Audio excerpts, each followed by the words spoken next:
सत्या, हे काय करून बसलास तू? रागात इतका होरपळून जातोस की चांगलं वाईट काहीच कळत नाही तुला.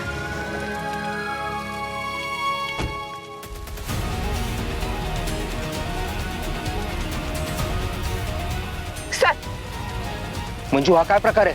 कुणी आहे का आतमध्ये? तात्या साहेबांना कळवलंय का कुणी? मंजू, काय झालंय नेमकं इथं? ही आग लागली आहे का कुणी लावली आहे? सत्याची सुरवेनी लावली आग. काय? कसं शक्य आहे?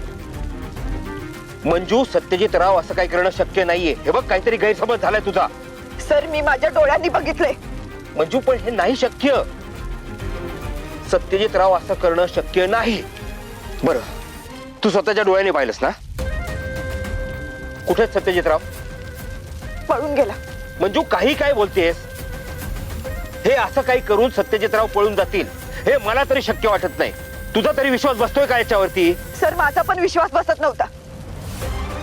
मी माझ्या डोळ्यांनी बघितले तरी विश्वास बसत नव्हता. पण मी सांगते ते खरंय. सत्यानंच तात्यासाहेबांचं घर जाळलं. ए हवालदार, बघा कोणी सापडतं ना.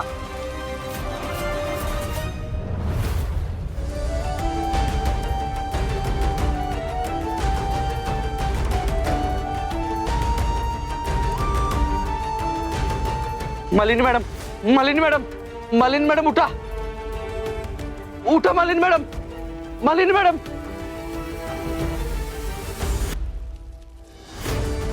यांचा श्वास तर सुरू आहे. वाघमाऱ्यानं कळू काय?